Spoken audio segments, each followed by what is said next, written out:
Hello everyone, this is Tom Fox and I'd like to welcome you to episode 95 of the FCPA Compliance and Ethics Report. Today it is my distinct pleasure to have Scott Killingsworth, partner at Bryan Cave in Atlanta, and we're going to talk about his concepts of private-to-private compliance solutions. We're also going to talk about the just concluded SCCE National Conference. I hope you enjoy it. Thank you. Hello everyone, this is Tom Fox and I'd like to welcome you to this episode of the FCPA Compliance and Ethics Report. Today it is my distinct pleasure to have Scott Killingsworth, a partner at Bryan Cave in Atlanta. I have known Scott professionally for a couple of years. We've had the chance to meet a few times, and we recently met up at the SCCE 2014 Compliance and Ethics Institute, and I was able to persuade him to come onto the podcast and visit with us, and also incentivize him to get up on Skype. So we have a Skype video interview today. I know we've done several of them by audio only, but welcome, Scott, and I really appreciate taking the time to visit with me today. Thanks, Tom. It's a pleasure to be with you, and it didn't take a whole lot of persuading to get me to do this. I'm always happy to see you. At the risk of sounding too mutually agreeable, it seems like that we have come up with several ideas simultaneously over the past few months that we both articulated from different positions, the one of which you wrote about, and obviously have been thinking about it a long time, which you call private to private. I called it business solutions to legal problems, but it basically revolves around the privatization of compliance in the contracting function of transactions. So you wrote a very interesting paper about that. So it's a little bit broader than anti-corruption compliance, but I'd like to ask you sort of how you came to these ideas and what led you to put pen to paper on them. Well, the RAND symposium that's given every year on ethics and compliance always asks people to come up with some ideas about what's new and different and how the compliance profession is evolving. And I thought about it and thought about some of the challenges that I'd faced both in contracting and on the compliance side over the past year. And this private-to-private thing just leapt out at me as something that was growing really fast. It was affecting the day-to-day lives of compliance officers. It was creating legal obligations where they didn't exist before. And it was getting a little bit out of control in terms of the balance of benefits versus detriments to the process. And I thought there was something that was under-talked about and needed to be brought out and paid more attention to. And about 2 weeks before the RAND conference, as you know, you published a blog post about a particular example of a small company being incentivized to create a compliance program as a result of a supply chain flow down requirement from a big supplier. And I wrote to you and said, it must be an idea whose time has come if we're both thinking about it at the same time. Well, could you maybe tell the audience a little bit about your professional background so they might understand how you sort of came to this area? Well, I started out as a corporate lawyer. I've been a corporate lawyer all my life for 38, 39 years now. And I practiced largely in the technology transactions area and in the healthcare area for 20 years. Both of those, you have a lot of issues of compliance. In the case of technology, it's mostly about third-party, private-party compliance. You're worried about making sure you have all the rights that you need to do what you're doing, and that people don't come after you for violating their rights, and you protect your own. In healthcare, you've got to worry about the patients, but you've also got to worry about the payors and the government regulations. So I had the compliance-related background. When in 2003 or 2004, I had the opportunity to help a Fortune 500 company build a compliance program from the ground up after they had divested one of their operating subs that had most of their compliance in it. And that's where I really got into the compliance area in a big way for a couple of years. Went through a very large project, learned a lot, and decided, well, now that I finally think I understand this area, I should try to move my practice in that direction. And what I find out is the longer you stay in it, the more there is to understand. You've written several papers in this area, but what I really wanted to focus on is what had you seen in your practice that really led you to these conclusions? Have you worked on certain transactions? Was it an M&A context? How did you really come to see this from your practice perspective? Well, on behalf of some of my technology clients, I've done a lot of government contracting. And what you see there is really two layers of private to private obligations. Forever, if you've been involved in government contracting, you've seen flow down clauses that come from the government.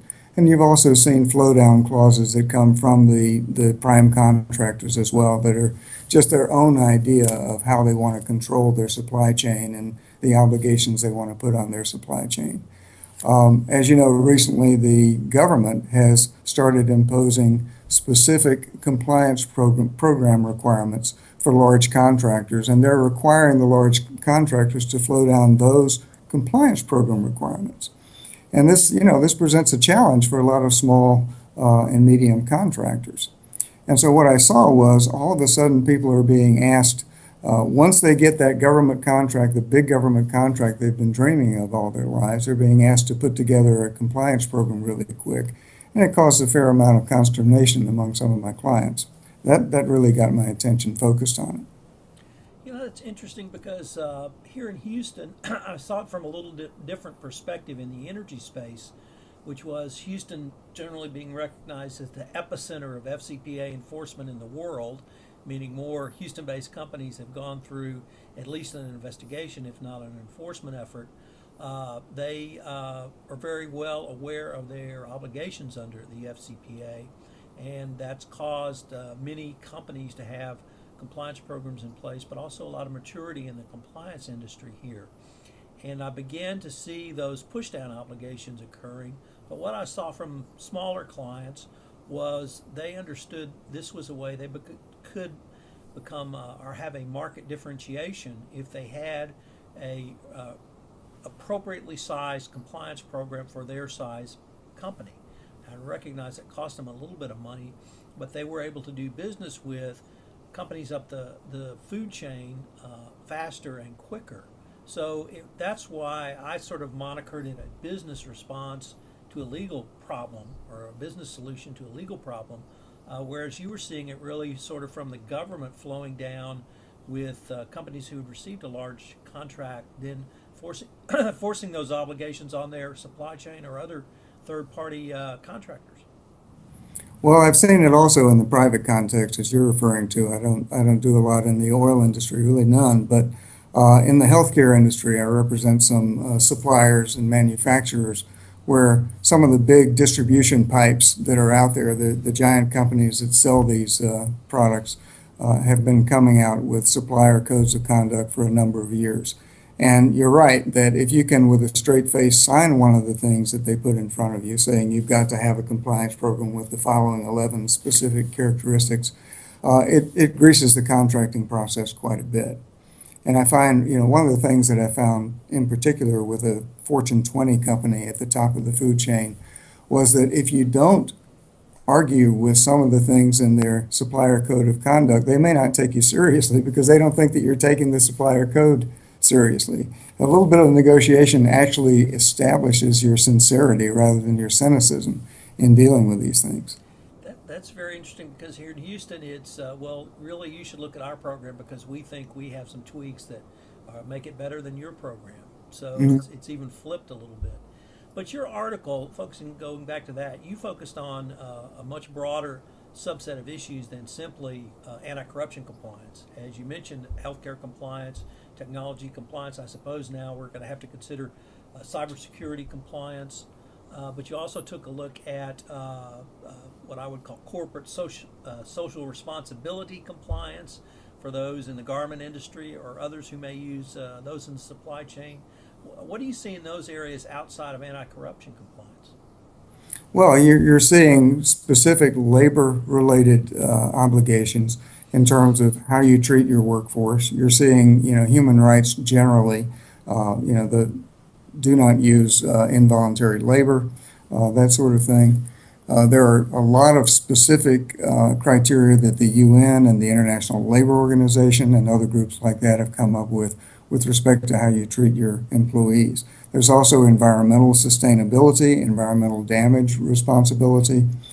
There's the notion of working with the indigenous communities to preserve their culture when you come in and do a big project, like you're a contractor or a subcontractor on a big infrastructure dam project, something like that.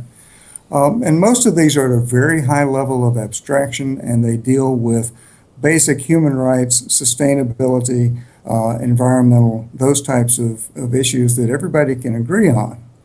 And the purpose of those is really not to deal so much with the prime contractor in many cases, but to use that flow down power down through the supply chain to get to the people in country who are at risk of using slave labor, for example, or treating their workers wrong, making them work 80 hours a week. So, these things are really easy for the big companies to accept because the burden of compliance doesn't really fall on them. And because of that, and because of the PR advantages of accepting them and the PR disadvantages of not accepting them, this is sort of a thin edge of the wedge in terms of getting a lot of large companies to accept the idea of supply chain compliance initiatives. And then once you get that thin edge of the wedge in, those companies start saying, well, as long as I've got this supply chain compliance regime out there, what else can I put in here to protect myself? And then they start adding in your FCPA and your environmental impact and all the other specific compliance areas that may apply to their business. In your opening remarks, you talked about perhaps overreach of some of these clauses or some of these ideas, and you wrote about that in your paper as well. Could you detail for us some of the areas that you think you've seen overreach or are moving in that direction that you would alert some of our listeners to? Sure. To begin with, what you usually see in this area is a supplier code of conduct somehow connected with a contract so that it has contractual teeth. It's incorporated by reference in the contract or their contract clauses that deal with these issues. So you have to think in terms of contractual remedies being applied to principles that in many cases were aspirational the last time around. The last draft was aspirational. This one is a contract. So whether or not it's overreaching in a specific case, you've got contractual teeth that apply like indemnities and damages and injunctions and the right to terminate or suspend performance. So what you're doing is you're taking existing compliance risk and you're multiplying it by creating a whole lot of different private rights of action. So just procedurally, from that viewpoint, you're increasing your risk. In the overreaching area, what people do is once they've got this thing assembled and they've started pushing it down their supply chain, creative people start thinking about how can we turn this into a business advantage as long as we're flowing this down the supply chain. And they start putting essentially contractual provisions in the supplier code, but without the usual contractual protections that you would see in a contract. For example, you might see a confidentiality provision that has none of the usual exceptions to confidentiality for stuff you already knew or for compelled response, things like that are just totally standard in a contractual viewpoint. You see situations where people say, we have the right to audit your operations and we have the right to inspect your operations with or without notice. We have the right to interview your employees without any restrictions on the scope of the audit, the nature of the interviews, what employees you can interview or for what purpose, right? This makes sense. A right to interview employees makes sense if you're targeting someone who you suspect of human rights obligations, but it doesn't make a whole lot of sense in terms of trying to get the right to interview a programmer at a software company, for example, who may know all about his company's trade secrets and pretty much everything he knows is a trade secret. So what you see is contractual provisions without the usual contractual protections. Let me focus on audit because that is one that is a continual conversation, certainly in the energy industry. But the conversation is usually along the lines of the following. If you're the contractor, it is how do we audit? How do we audit for compliance? How often do we audit? Who do we audit? And oh my God, what happens if we find something? Maybe we shouldn't audit at all.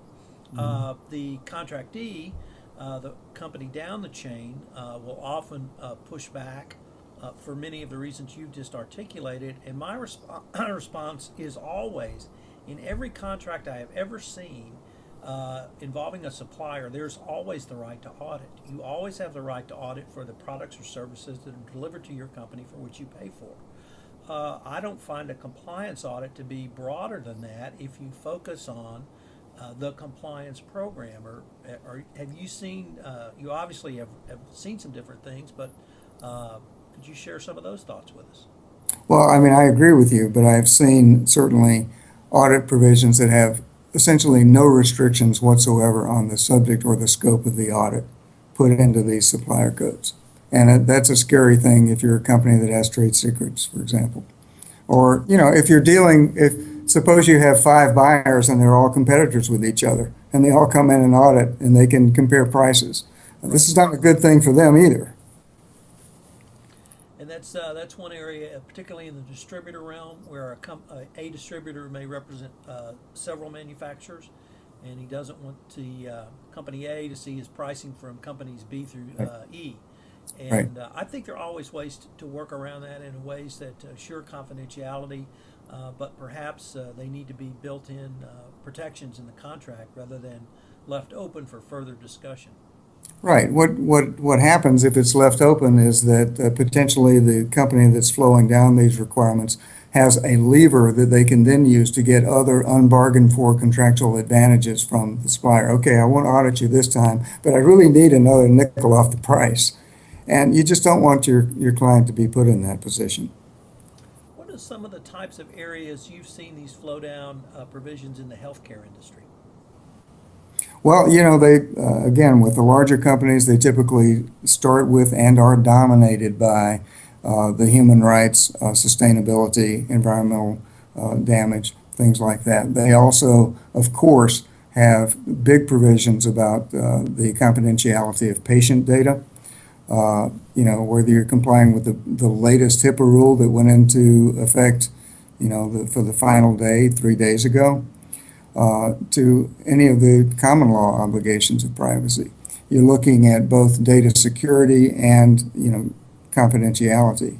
So you typically see a couple of nice fat paragraphs, anywhere from a couple of nice fat paragraphs to a page or 2 pages of fine print, just dealing with the confidentiality provisions with respect to medical data.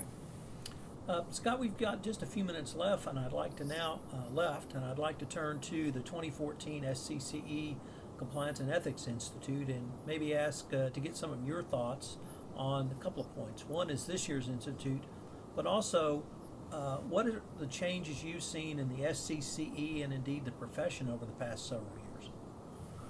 Well, it's easy to talk about the institute. I was asked to respond to it the other day, and what I said was, everybody you want to see is there that you know. Everybody you want to meet is there. Everyone you want to hear something from is there, and all the content that you want is there. It's growing every year. They said they had between 1,500 and 1,600 participants this year.